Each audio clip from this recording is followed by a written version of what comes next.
Some men call it progress, down with those who doubt. To join the causes, others join and shout when others shout. Come, you're a man, no passive stone. Stand up and call your soul your own.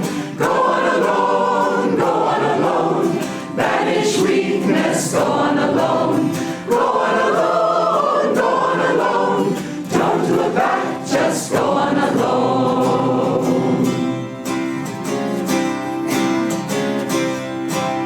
Some men lack the daring ever to be free. They shun the heights and crowd the depths and court security. Come, you're a man, no passive stone. Stand up and call your soul your own. Go on alone, go on alone. Banish weakness, go on alone. Go on alone, go on alone. Don't look back, just go on alone. Cowards see but pride in singularity. Oh, never mind if men are wrong, so long as they agree. Come, you're a man, no passive stone. Stand up and call your soul your own. Go on alone, go on alone. Banish weakness, go on alone. Go on alone, go on alone. Don't look back, just go on alone.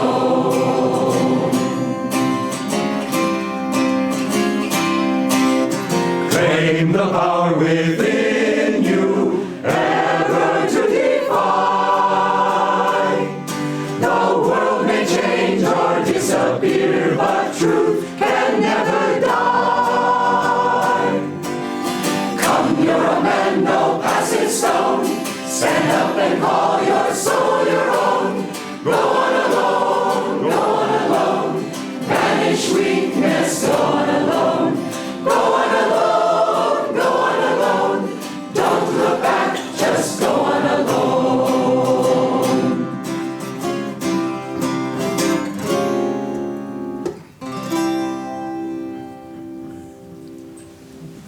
Good morning, everyone. It's so nice to have you all here and the many, many visitors who also are watching us online. It's been a beautiful, beautiful time together, and we'll do it annually next year. Watch for it in your mailbox. It will be sometime in June. I'll read now the theme for this week from Rays of the One Light. These are weekly comparisons between the scriptures of the West, represented by the Bible, and of the East, represented by the Bhagavad Gita. The best way to worship. Truth is one and eternal. Realize oneness with it in your deathless self within. The following commentary is based on the teachings of Paramahansa Yogananda. In chapter 4 of the Gospel of St. John, the woman of Samaria asks Jesus, "Where is the best place to worship?" The question might be expanded to include, what is the best church? What is the best religion? Is it important to go on pilgrimage to holy shrines? What is the best ritual? What is the best mantra or prayer? Jesus cut across all such questioning with his reply, "The hour cometh, and now is, when the true worshippers shall worship the Father in spirit and in truth, for the Father seeketh such to worship him. God is a spirit, and they that worship him must worship him in spirit and in truth." It was not that outer considerations of place, church, ritual, etc. are irrelevant. Each person should find those practices and observances which are compatible with his own nature, one might say with his own vibrations. Not everyone's natural path to God is the same. God sent different religions into the world to satisfy different human needs. The overarching concern, however, considering that the goal is to find God, is to include in one's worship daily inner communion with the Lord. God is silence. He must be sought, therefore, in inner silence. God is absolute love. He must be sought, therefore, in the silence of love. God is spirit, and thus immaterial. He must be sought above all in the expanding peace of deep meditation. Thus the Bhagavad Gita says in the 6th chapter, sequestered should they sit, steadfastly meditating, solitary, his thoughts controlled, his passions laid away, from every craving for possession freed. Wherever you are, whatever your outer beliefs and observances, seek God in the silence of your own soul. Thus, through Holy Scripture, God has spoken to mankind.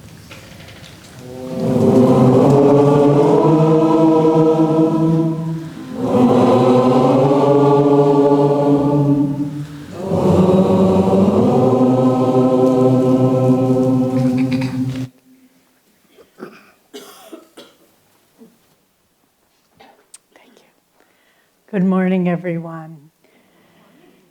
As you can see, we need a bigger temple, and it's coming. Coming from the astral world. It'll be here in a few years. It's been such a joy to have all of us come together for this Kriya Bhan week retreat, and we especially want to offer thanks and gratitude to Sanjan, who's the head of the Kriya Sangha, and the Expanding Light staff who helped organize all this, to our kitchen crew and our karma yogis, without which none of this would really happen as beautifully as it does, and to all of our Kriya Bhans who have come, and of course to our great Kriya masters who brought us together on this occasion. So let's start by reading the words of one of our Kriya masters from Whispers from Eternity. This is prayer demand for removing the cork of ignorance. No more shall my consciousness remain bottled in this little vessel of flesh, corked with ignorance. No more will I remain moving through the sea of cosmic consciousness, night and day, years, decades, and how many incarnations, so close yet never able to contact thy sea.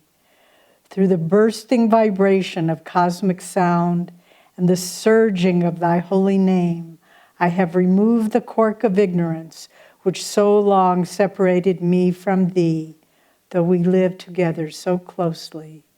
Now my body consciousness will meet with thy all-surrounding, all-pervading consciousness. No longer will I walk heedlessly in thee, but never knowing and never feeling thee. Thine image within me shall meet thine image everywhere. By releasing the I-ness in me, I will know that I am thou, and that thou alone art the little egos of us all.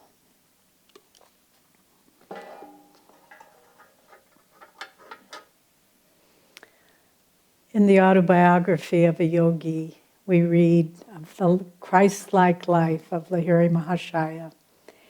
And from the high Himalayas, where he received his Kriya initiation in the Golden Palace, coming back down to the haunts of men in a simple little balcony porch in Benares, the great spiritual dissemination of Kriya Yoga began through this harbinger of Kriya Yoga in our time.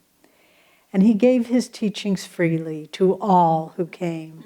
He didn't make distinction of men, women, religion, caste, anything. He gave the Kriya technique freely to all. And he said that we should practice our religion in accordance with our upbringing, with the education that we've had. And so therefore, he said, the Muslim should kneel down 4 times in prayer and do his namaz. The Hindu should sit in meditation 4 times daily. The Christian should pray to Christ and read the Bible 4 times daily.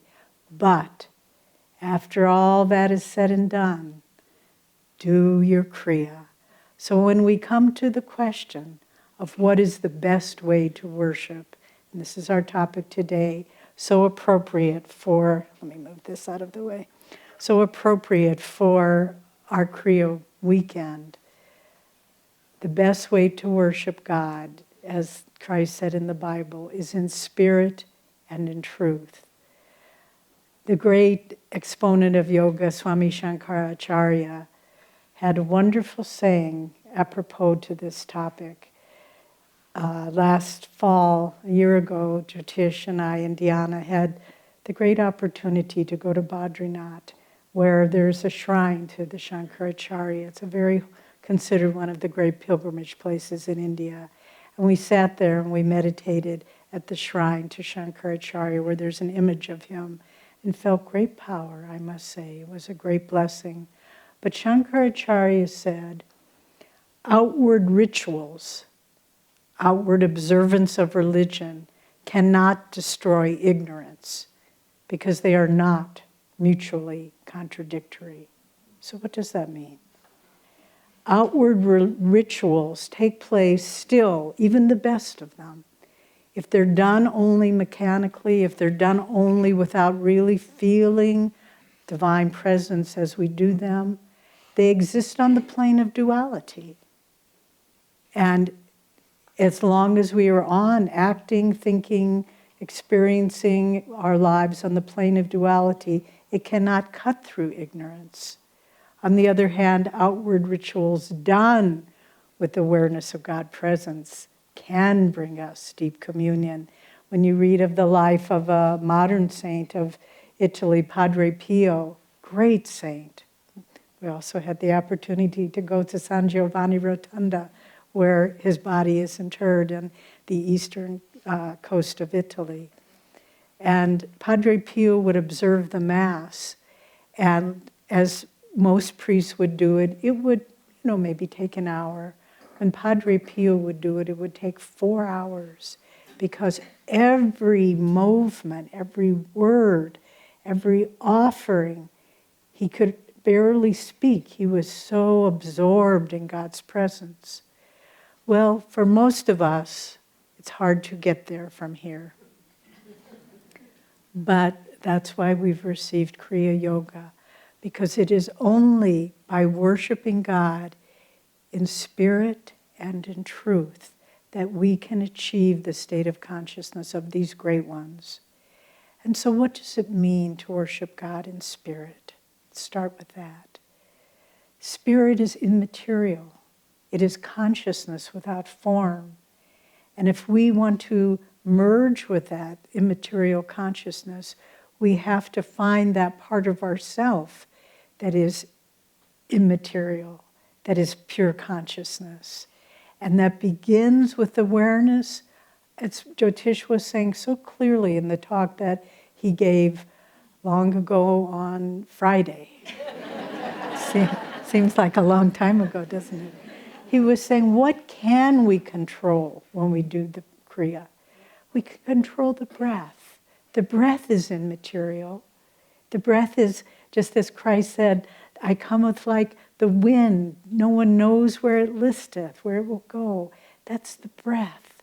And in the science of yoga, there's the great science of pranayama, the science of working not just with the breath, but as Master explained, the breath is linked to the life force within each one of us. And that's a reflection of God's presence within us. And the more we learn to work with the breath, to control the prana, the more we are able to worship God in spirit, because we're able to raise the life force up to the centers of higher perception, where alone we can perceive God. Not through outward rituals, but raising the life force and then offering it with as much concentration and willpower and determination and love of which you are capable. And so to worship God in spirit is to match that which is in you with that which is an expression of God. And the more we can do that, just as in that beautiful passage from Whispers, the more we realize there isn't any separation. The cork of ignorance is pulled out of the bottle of our consciousness, and we're aware of ourselves as part of that immaterial spirit. That's the core of our being. Not the body, not the personality, not the intellect, none of those. But I am spirit, I am free. In that beautiful chant, mind nor intellect am I not, but I am free, I am free. And so to experience that part of ourselves and to practice Kriya in such a way, yes, it's a technique, but that's just the beginning to think of it as a technique. Really what Kriya is, it's the consciousness, it's the divine life force within us, and it's being able to recognize that that presence within us has always been there, just as in that passage we read from Whispers. It's been present within us, but we've been sleeping in the delusion that we were limited beings. But the more we can say, no, through the practice of Kriya, I touch within myself the presence of God, the immaterial spirit, and I raise it up and offer it. But then it also says in that passage, we must worship God in spirit and in truth. What does it mean to worship God in truth? Does it mean we get all the prayers right? We get all the details right? No, that's not truth. Truth is to worship God in truth means to come from the purest, most essential part of our nature. Not anything that we think we can impress God with. God is not impressed by anything outward. There was a story from the life of Ananda where this man was very proud of his yogic accomplishments, and he could do incredible pranayamas and hatha yoga and so forth. And he was demonstrating all this for Ananda, and she was just staring off into his space, just in bliss. But when a simple devotee would come and touch her feet, then she would be present. But to find, Christ also says, suffer little children to come unto me, for such is the kingdom of heaven. What does that mean? It means that pure simplicity of our own nature, which is without guile, without defenses. You know, there's so many beautiful stories from the lives of great saints. Saint Francis of Assisi, when he was just a wonderful example of that, worshiping God in the truth of his being. And he gave away everything he had. You know, he was the son of a rich merchant in Assisi, and as the story goes, he wanted to live for God. And his father, who was one of the wealthier merchants in town, was trying to stop him. And in fact, he locked him in the basement of their house. And you can go and see that cell where St. Francis was locked in Assisi. But then when his mother, who was a devotee, a saintly woman in her own right, released him. And then the father dragged him in front of the Pope, and he said, my son is crazy, he's giving away all my possessions. And St. Francis just stood there and took off all his clothes, all his wealth, handed them to his father, stood there totally naked, and just said, This is what you have given to me, Father, and I give it back to you. And he walked away and began his life of renunciation. And then he found some rags, old rags, and wore them as his robe. And all his one possession was his Bible and the word of Christ, the word of his Lord. And he would just read that and go into ecstasy. And then one day he was walking along the paths in that part of Italy, beautiful section, and an old beggar woman came up to him and begging, ill and starving. And he had nothing to give her. He had no money. The clothes he wore were ragged. He had no shoes on his feet. All he had was his Bible. And he gave that to her. And she, thinking she could sell it because she didn't read and get a little money for food. And then he sat down and he began to weep. And he said, Father, my Lord, I've given away your word. Now I have nothing. And God spoke to him and said, Francis, you don't need my word written down. It's printed in your heart. And to have that openness, that simplicity and sincerity. The same with Saint Bernadette of Lourdes. When you see that beautiful movie, which Master enjoyed, Song of Bernadette. If you haven't seen it, do watch it. But there's a scene in it where she's just a simple peasant girl in France, but the Virgin Mary appears to her many times, and no one believes her. They think she's crazy. And then finally, she doesn't even know who it is. She calls her the lady, the beautiful lady. And the beautiful lady says, Bernadette, go and drink there. See over there, there's a stream. Go and drink from that, and healing water will come from that. And Bernadette looks, and this is in the city dump. That's where it took place, where all the refuge and the garbage was thrown. This is where the Madonna appeared to Bernadette. And Bernadette looked around, and there was no stream. It was just dirt and refuge and rubble. But she went over, and the lady said, drink from that stream.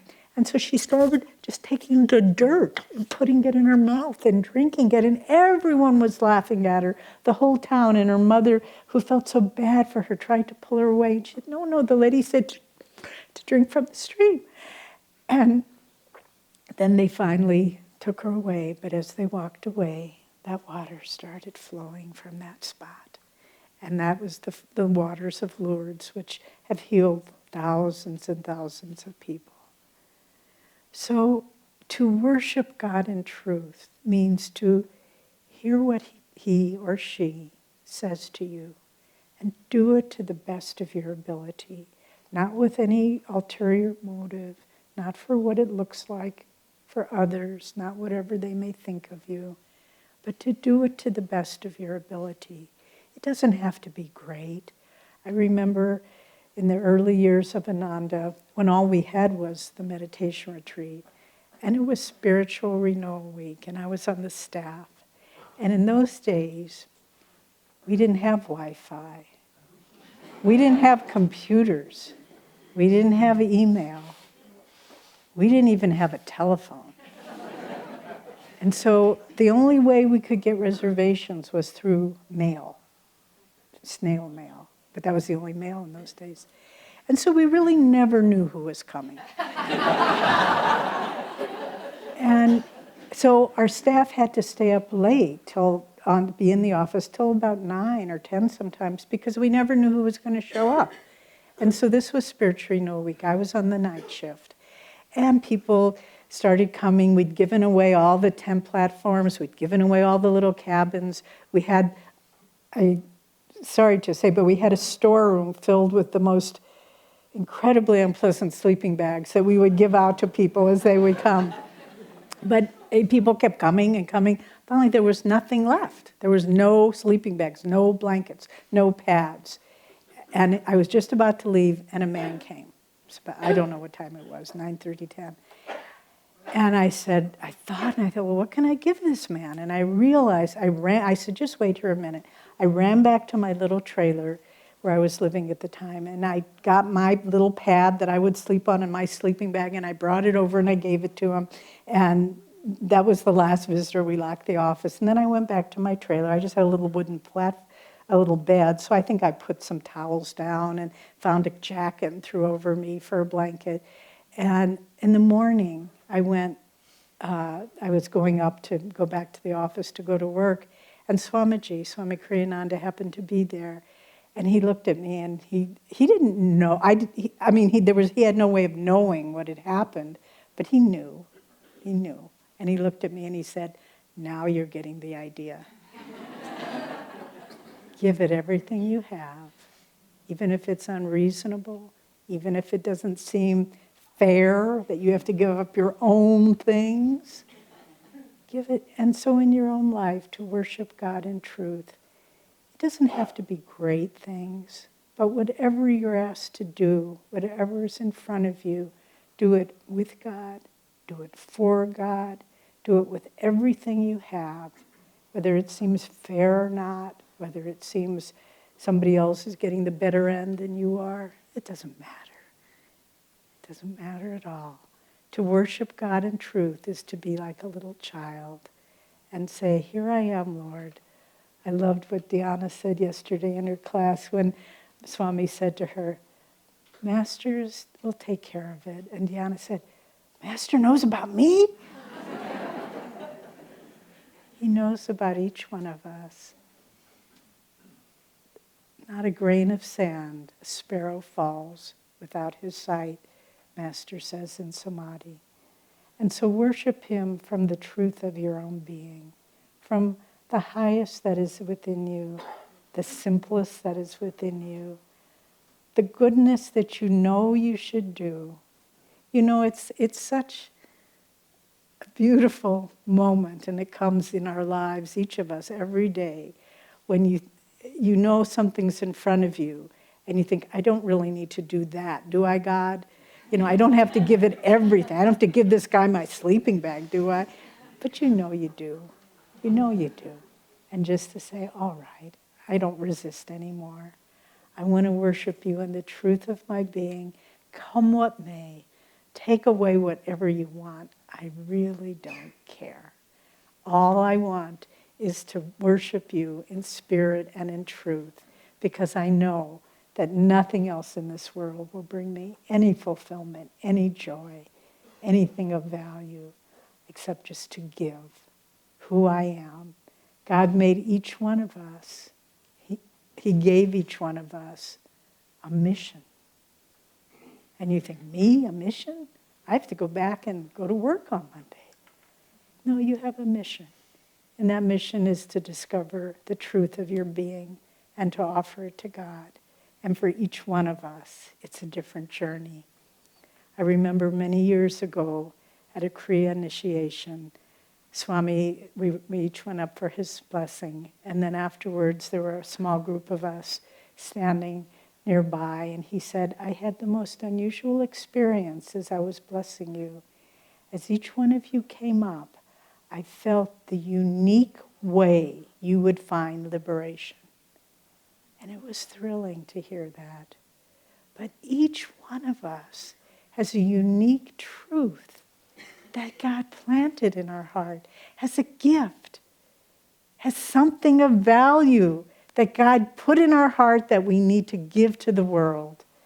Find out what that is, give it without any hesitation, and you will feel that you have fulfilled why you came into this world, and that God will know you are worshiping him with spirit and with the truth of your own being.